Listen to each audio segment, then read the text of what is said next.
लोगों के बारे में सोचना छोड़ दो, चाहे वह तुम्हारे कितने ही करीबी क्यों ना हो।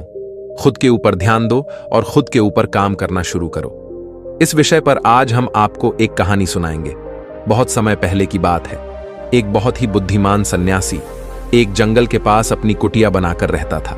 जो भी उनके पास अपनी समस्या लेकर आता, वह बहुत ही बुद्धिमानी से उसकी समस्या का हल निकाल देते थे। एक दिन वह पास ही के गांव में भिक्षा के लिए गए। जब वह भिक्षा मांगकर वापस लौट रहे थे, तब रास्ते में उन्हें एक युवा व्यक्ति ने रोक लिया और कहा कि मैंने सुना है कि आप किसी भी समस्या को बड़ी आसानी से सुलझा देते हैं। हालांकि मुझे तो विश्वास नहीं कि आप मेरी जटिल समस्या को सुलझा पाएंगे, लेकिन मैंने लोगों से आपकी बुद्धिमानी के बहुत से किस्से सुन रखे हैं। इसलिए मैं आपसे एक बात जानना चाहता हूं कि हमें किसी भी काम में असफलता की घबराहट क्यों होती है और हम किसी भी लक्ष्य को असफलता की घबराहट के बावजूद कैसे हासिल कर सकते हैं। उस व्यक्ति का यह प्रश्न सुनकर वह सन्यासी मुस्कुराए और बोले, मैं तुम्हारे इस प्रश्न का उत्तर जरूर दूंगा और उसके बाद तुम्हारी सारी घबराहट खत्म हो जाएगी, लेकिन इससे पहले तुम्हें मेरे साथ मेरी कुटिया तक चलना होगा।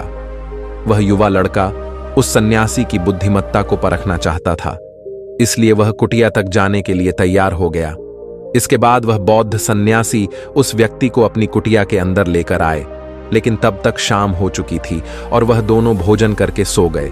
अगले दिन जब वह उठे तो उस बुद्धिमान सन्यासी ने उस व्यक्ति से कहा कि चलो, आज मैं तुम्हें जंगल की सैर कराकर लाता हूं। और वह दोनों जंगल की ओर निकल पड़े। कुछ देर बाद उस बुद्धिमान सन्यासी ने उस लड़के को एक गुफा दिखाई और कहा कि चलो, मैं तुम्हें उस गुफा की सैर कराता हूं। लड़के ने कहा, हाँ चलिए, मुझे भी जंगल की गुफा देखने की काफी दिनों से इच्छा थी। इसके बाद वह दोनों गुफा के अंदर चले गए। गुफा के अंदर काफी अंधेरा था, लेकिन थोड़ी देर बाद बौद्ध सन्यासी चुपके से गुफा से बाहर निकल कर आ गया और उस गुफा के द्वार को बाहर से बंद कर दिया। उस लड़के ने गुफा के अंदर से बहुत आवाज दी कि मुनिवर कहां हो? आप कहां चले गए और मुझे जवाब क्यों नहीं दे रहे? लेकिन बहुत देर तक कोई जवाब न मिलने के कारण वह घबराकर गुफा के द्वार की ओर भागा।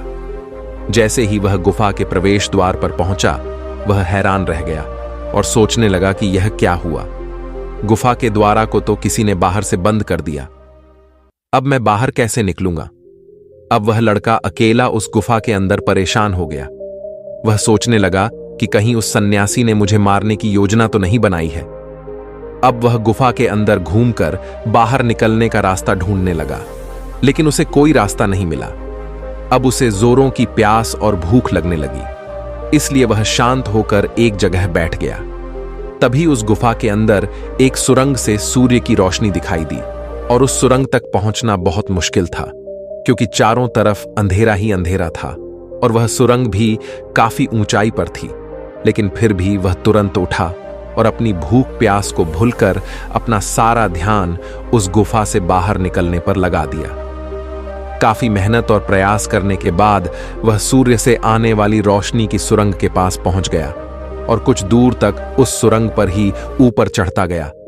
तभी उसे अचानक वह सन्यासी हाथ आगे बढ़ाता हुआ दिखाई दिया। वह लड़का जल्दी से उस सन्यासी के हाथ को पकड़कर बाहर आ गया और बाहर निकलते ही उस सन्यासी के ऊपर गुस्से से चिल्लाकर कहा, मुनिवर, क्या आप पागल हो गए हैं? आप मुझे अंधेरी गुफा में अकेला छोड़कर आ गए थे। आपको पता है मैं कितना डर गया था और मुझे कितने जोरों की भूख प्यास लगी है। उस सन्यासी ने मुस्कुराते हुए उसे पानी दिया और कहा कि अब मेरी बातों को ध्यान से सुनना। तुम इस गुफा से बाहर केवल 2 कारणों की वजह से निकल पाए।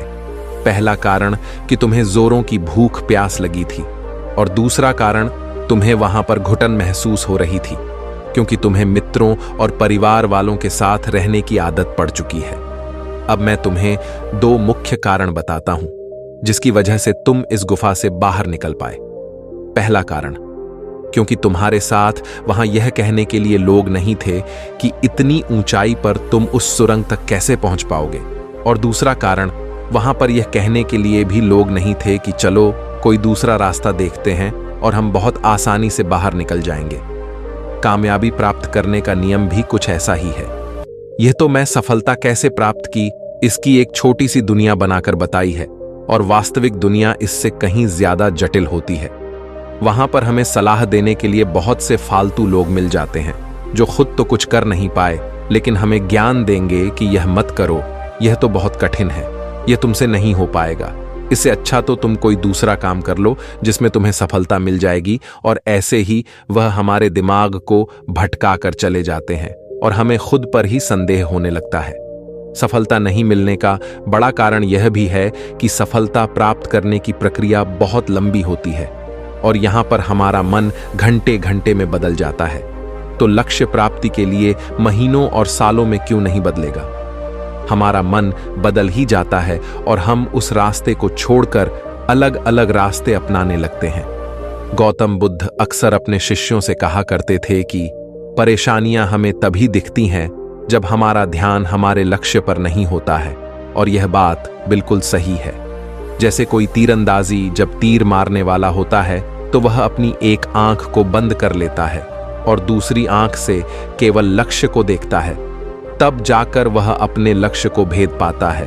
ठीक उसी प्रकार हमें असफलता का डर तभी लगता है जब हमारा ध्यान लक्ष्य पर न होकर रास्ते पर आने वाली कठिनाइयों पर होता है। तुम इस गुफा से बाहर तभी निकल पाए क्योंकि तुम्हें गुफा के अंदर सूर्य से आने वाली रोशनी के अलावा और कुछ भी नहीं दिखाई दे रहा था।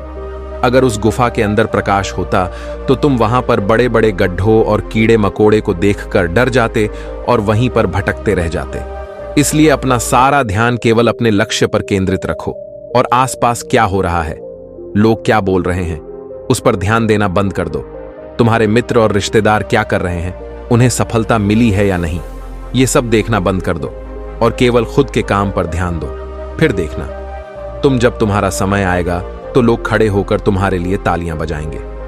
इतना कहकर वह बुद्धिमान सन्यासी मौन हो गए। उस युवा लड़के ने कहा, मुनिवर, आज तो आपने मेरी आंखें ही खोल दी। आपकी हर एक बात में मुझे बुद्धिमानी नजर आई, इसीलिए आपको सभी बुद्धिमानी का लोहा मानते हैं। उस युवा लड़के ने सन्यासी से कहा कि मैं आपको वचन देता हूं कि आज से मैं अपने मन को असफलता के डर से नहीं सताऊंगा। मैं अपना पूरा ध्यान सिर्फ अपने काम पर लगाऊंगा और जल्द ही एक सफल व्यक्ति बनकर दिखाऊंगा। इतना कहकर उस लड़के ने बुद्धिमान सन्यासी का धन्यवाद किया और वापस अपने गांव चला गया।